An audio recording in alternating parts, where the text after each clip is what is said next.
As Christians, we might feel that we're going in one direction while the world goes in another.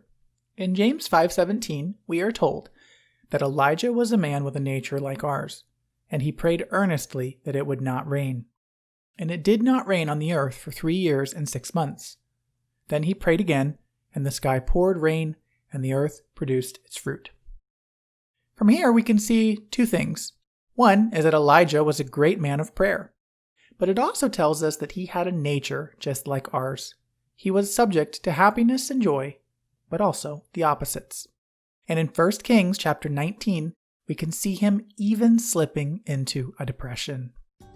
How can this help us as believers? What does God have to say to us through his word in this passage? Stay tuned.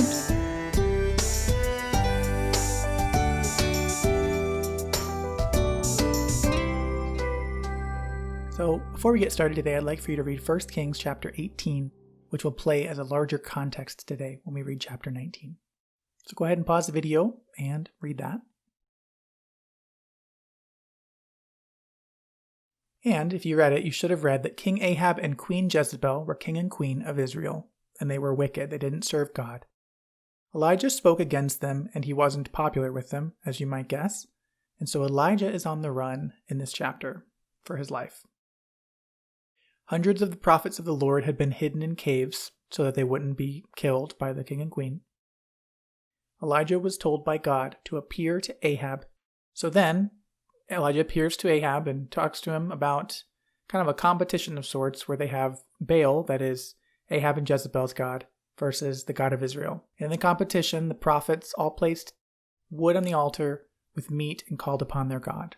So the prophets of Baal went first, and they placed wood on the altar with some meat and called upon their God. At some point, Elijah actually was making fun of them and told them, maybe you should yell louder. He probably just can't hear you. Maybe he's sleeping. And so they cut themselves and they screamed as was their custom, but nothing happened.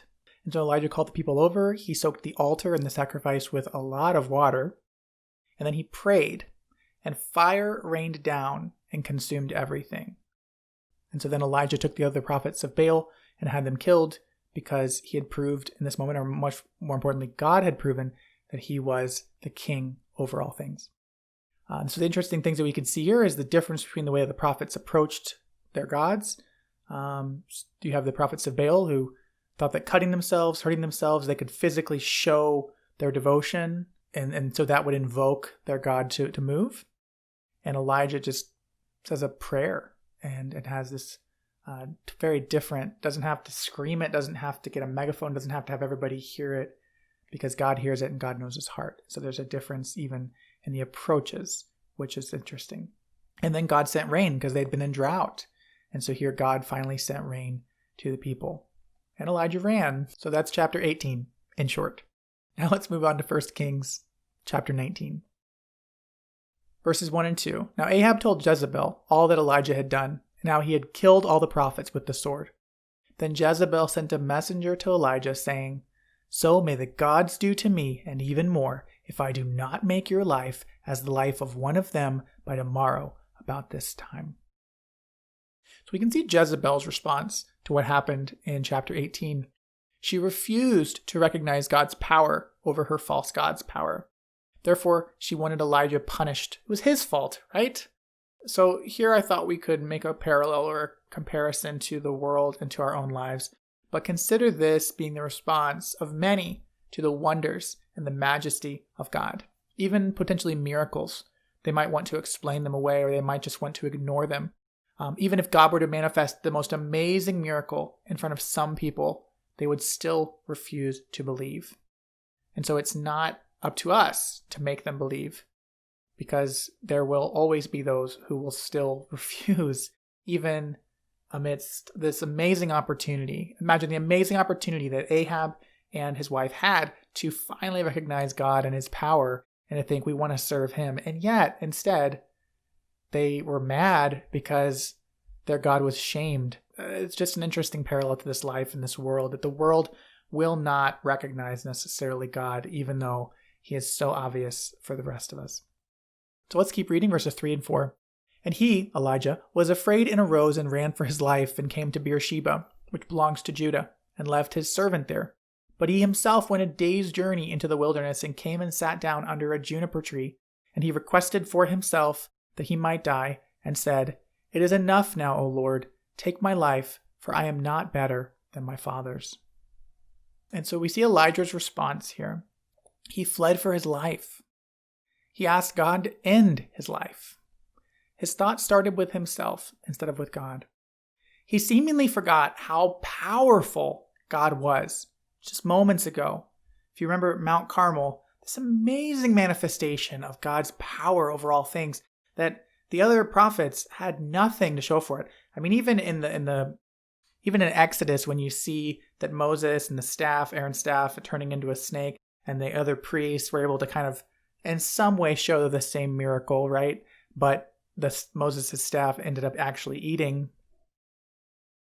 So even if we look in Exodus, when Moses and Aaron are going to impress upon Pharaoh the need for the people to leave, the Egyptians to let go of the Israelites and to release them, we can see the two staves that God turned the staff into a snake, but also the Egyptian priests were able to do the same miracle, even though the staff that God made into a snake ate their staff snakes, whatever those would be called.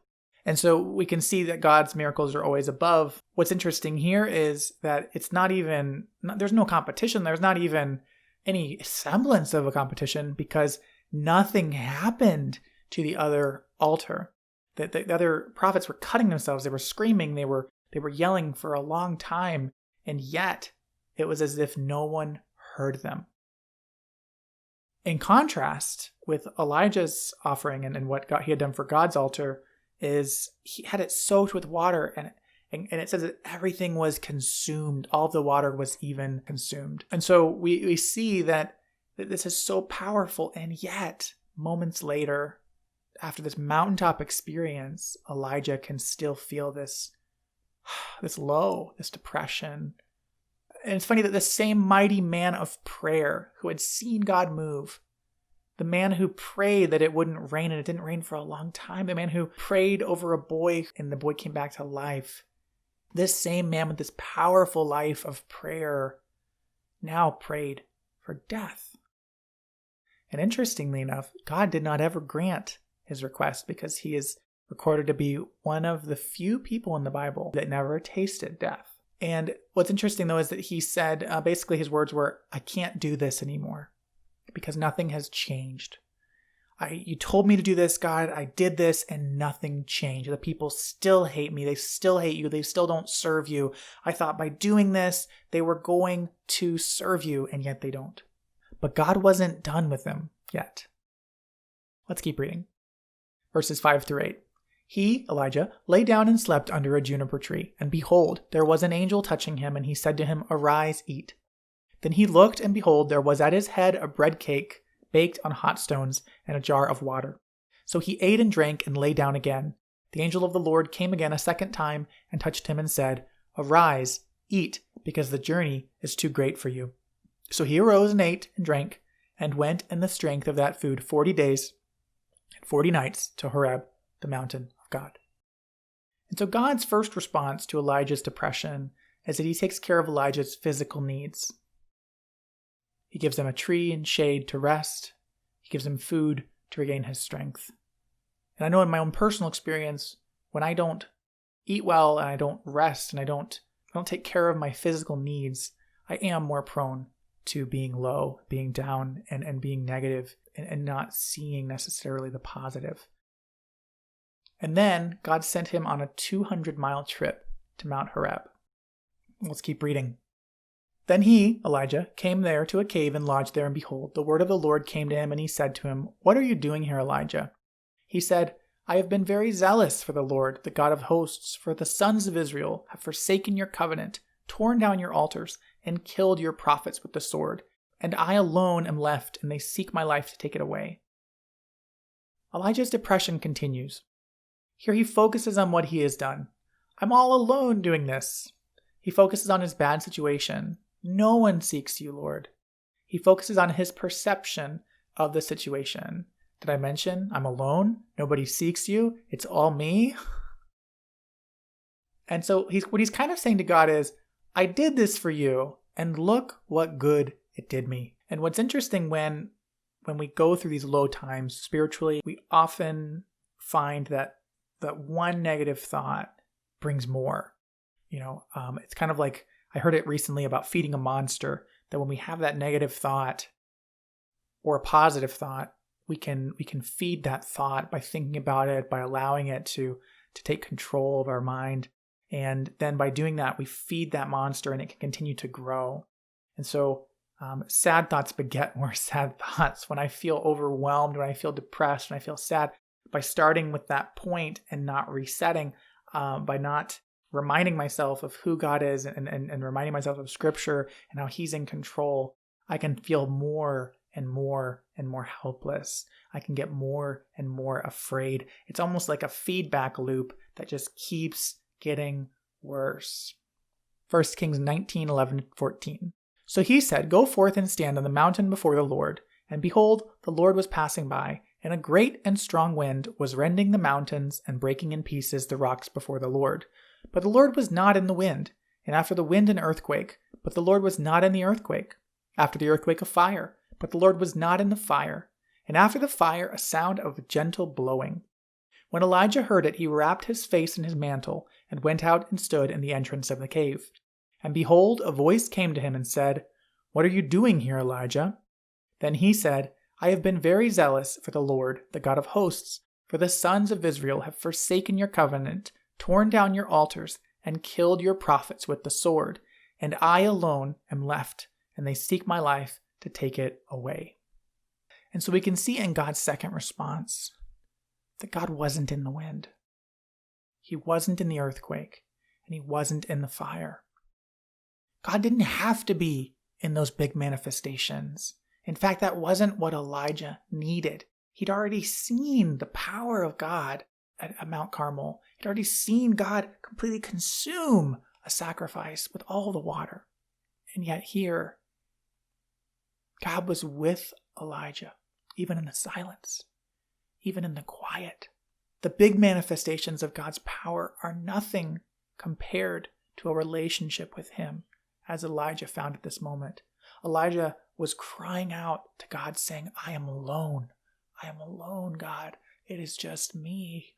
And to potentially have this God who seems so distant at times, who shows these amazing miracles, but in the smallest moments of your life, to find that He is there is when you can truly feel peace and truly feel His love.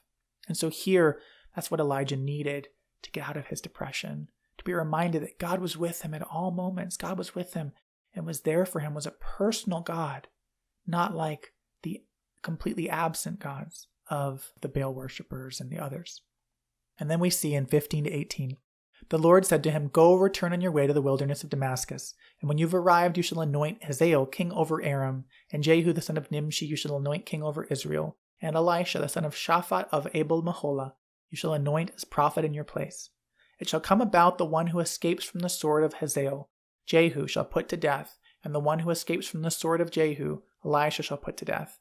Yet I will leave 7,000 in Israel, all the knees that have not bowed to Baal, and every mouth that has not kissed him." So here we can see God's reassurance to Elijah. He said to him, "You aren't alone. I will use you to anoint new kings. You aren't alone. I will bring you a friend and a replacement. You aren't alone. I have preserved a group of true believers." But really, and it's not here on the fourth, you aren't alone. I'm with you in the silence. I'm with you in the smallest times. And so today I pray that this finds you well, and that you as well would know that you aren't alone. Even though the world might seem like it's going in crazy directions, even though it might seem as though the world does not care or give a fleeting thought about God, or the world thinks that God is one way when He is another, the world tells us how we are supposed to act as Christians, erroneously. No. And even if you share the good news and people reject it, God is with you. God bless, and see you next week.